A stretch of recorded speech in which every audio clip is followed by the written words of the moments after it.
How's it going, everyone? Welcome back to another video. Today I'm going to show you how to get the latest version of RetroArch version 1.7.7 on your PC and also set it up so that way when you're ready to play you're good to go. So let's get started. So on your screen you can see that I have these two zip files right here that we're going to need for today. One is the RetroArch 1.7.7 and the other is the RetroArch BIOS, and we're going to use these BIOS so that way we can have our emulators run a little bit more smoothly. So I'd also like to mention that this zip file is going to be a 64-bit for Windows. If you are 32-bit, then you're going to have to go to the website RetroArch and download the 32-bit, and when you're ready to install it you can just continue following my video because it's going to be the same way. So these two files will be in the link in the description down below. And the first thing you're going to want to do is create a folder. So I'm going to name mine RetroArch PC, and I'm going to go ahead and drag and drop my RetroArch inside here. So now let's open it up, and now when we're ready, this is a 7Z file, so we're going to need the 7-zip software to extract it. And I'm going to go ahead and click on it here. As you see right here, it's .7z, and my WinZip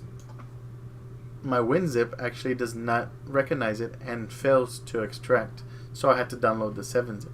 So if that happens to you, then you might need 7-zip. But 7-zip is actually okay because it's actually a free software and it's very common.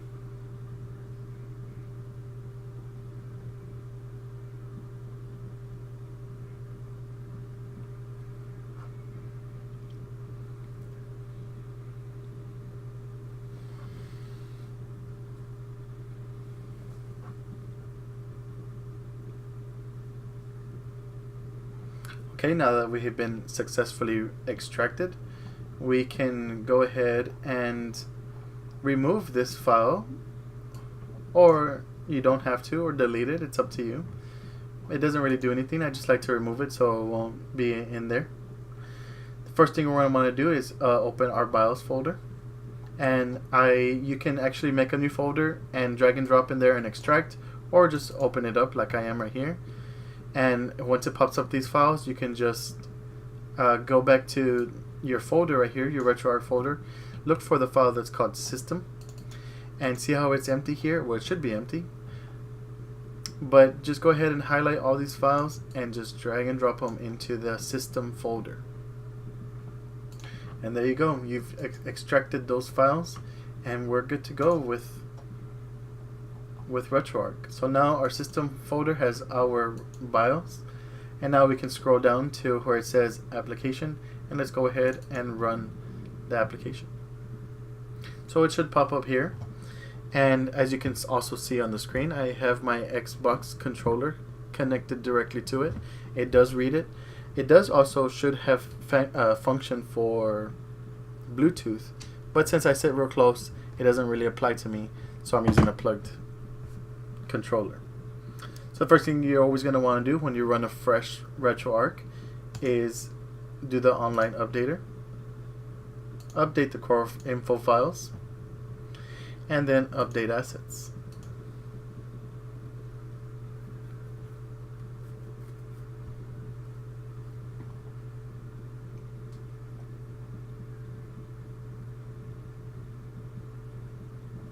Okay, so it should reset and come into here. So now you can push backspace on your computer, or if you have your controller plugged in already, it has full function. But I'm going to keep using my computer so that way you can so I can show you what I'm pointing at. So also the first thing you're going to want to do is go one to the right and look for input. So once you get into input, scroll down till you see something called menu toggle gamepad combo. It says none right here. Go ahead and click into it and look for the one that says start and select. So as you see right here, it says start and select, and the reason why you're doing this is that when you're running a game, usually you have to close out of RetroArch in order to get out of the game. But since we did this toggle gamepad combo, once you push start and select, you'll enter the quick menu and you'll be able to get out of the game within RetroArch. So let's go ahead and go back from here.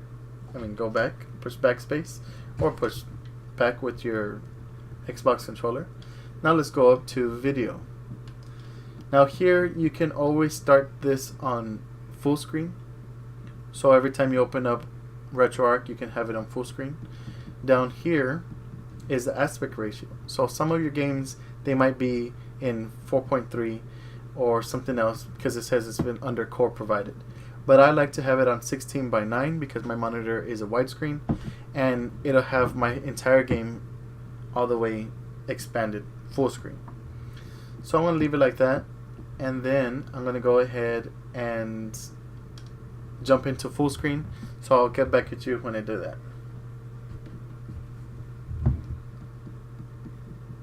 Starting full screen, so I'll be right back.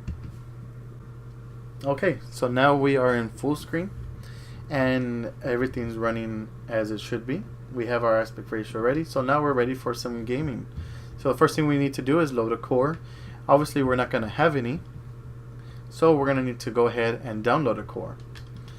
So for this video you can download all types of cores. There's so many of them. Since it's the PC version, you're going to have a lot more than anywhere else, like the Nintendo Switch or the Xbox.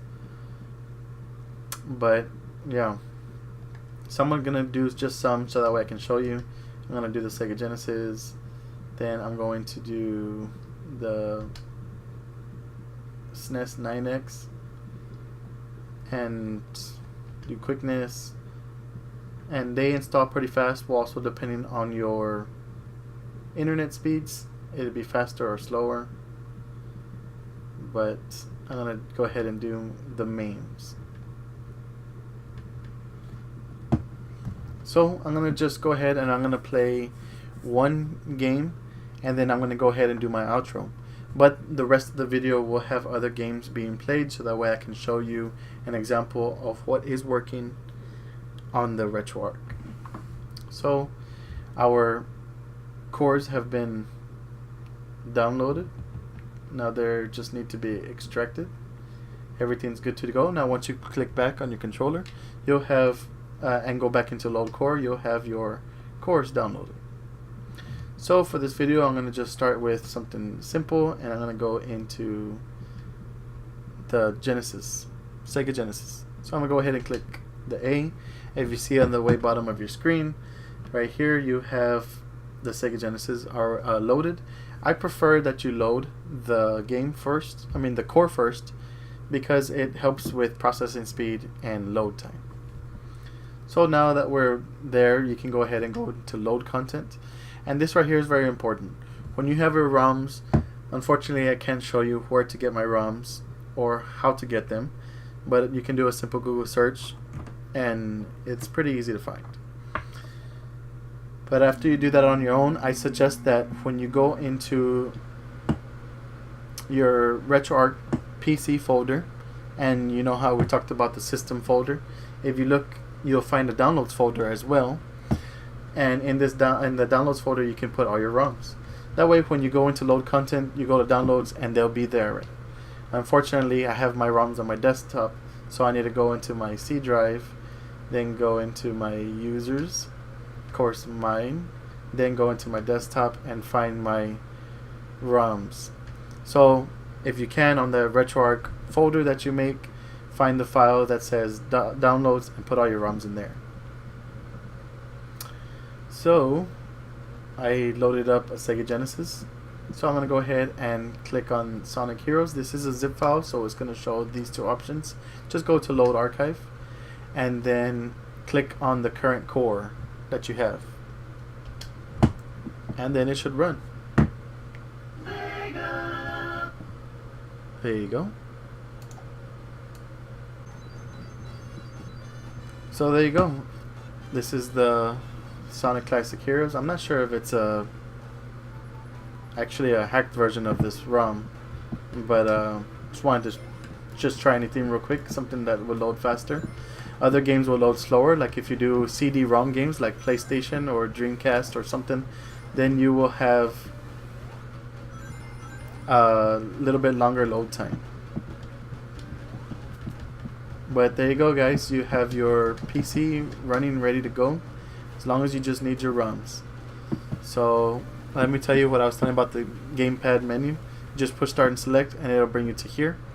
And you can do other options besides just closing the game. You can restart the game, close content, take a screenshot, save and load your stuff, and also record screen, which I haven't tried it yet. But all these other cool things. So that's pretty much it, guys. If you like this video, the thumbs up is appreciated. If you like this content, a subscribe is appreciated. I also do a lot of RetroArch videos on other devices like the Switch, the Xbox, and the Wii U, and other emulating software for other devices. So if you like that, you can check out my channel. Check that out. Also, if you run into any issues, if something got a little bit confusing, you don't understand, you can go ahead and leave a comment down below. I keep up to date with those comments. If you want to reach me a little bit faster, you can follow me on my social media. And message me on my video saying I messaged you here on this social media. And I should get a notification, or if I don't, at least you message me on YouTube and I'll go straight to it, and we can start talking a little bit faster because I receive messages faster on my social media. And we can also talk private. So with that being said, I hope you liked this video. Thanks for watching, and as always, I'll see you in the next one.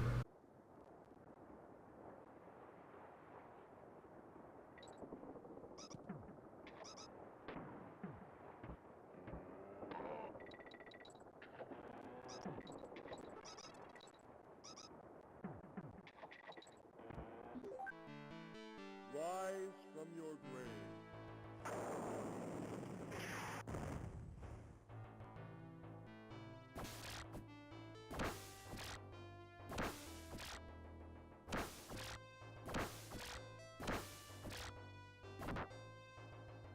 Power up.